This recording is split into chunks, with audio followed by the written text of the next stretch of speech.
Hey everybody, thank you for tuning into Animals Voice Podcast. I'm your host, Callie Milliman, and we've got a really good one for you today. It's sort of all about reuniting a family with their pet after having lost them as a stray. And I'm joined by Brandon LaFrance, and we're going to jump into his story in just a moment.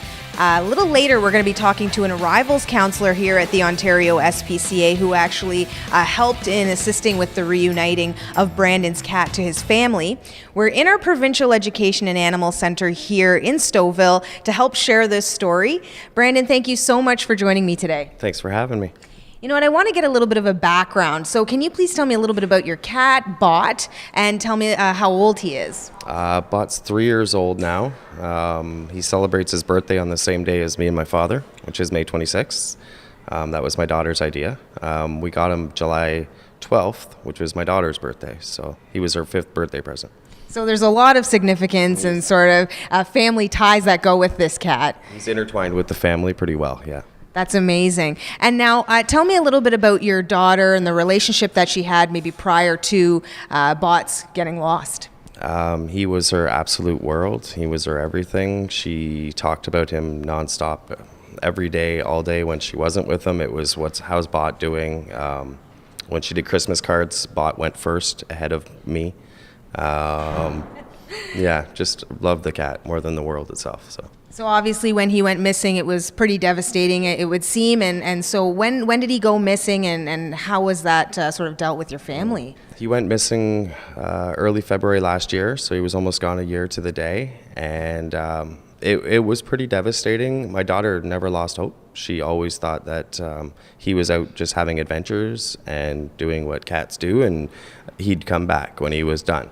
And so she just kept saying, when Bot comes back, even though we were kind of preparing her for maybe not coming back.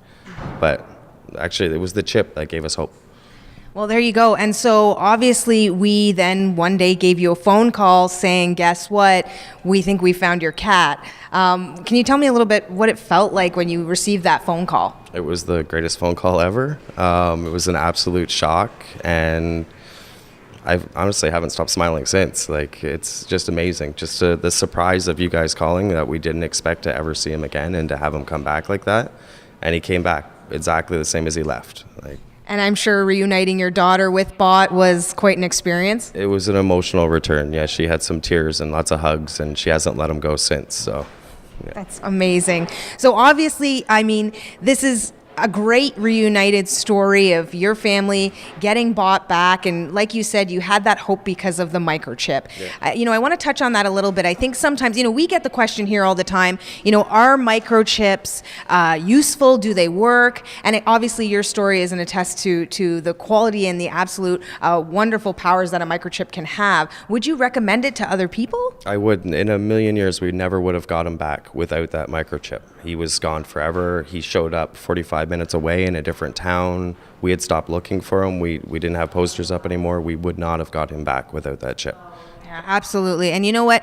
I always like to let people know a little bit of information about microchips. They do not act as a GPS, so we cannot sort of follow your animal when they're lost.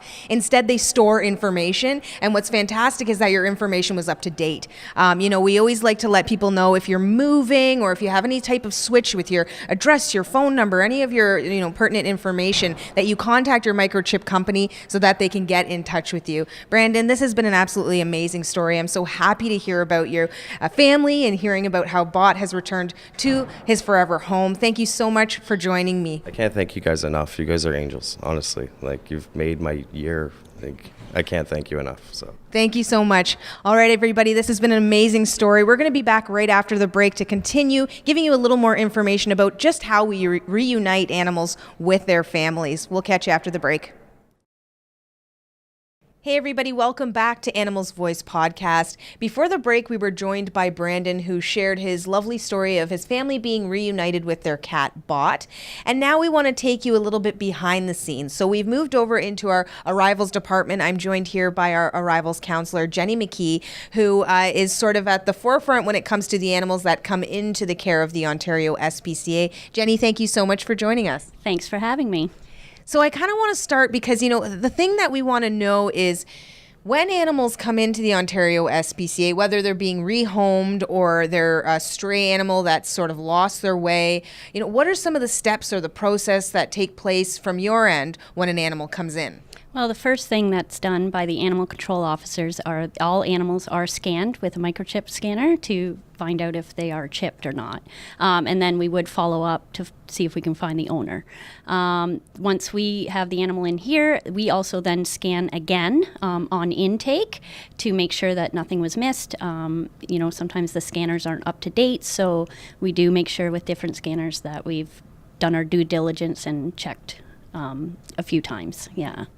Okay, so at that point, if we have the information, obviously, you guys would try and contact the phone number, or whatever kind of information you can find on the microchip to reach out and get that animal back to their home.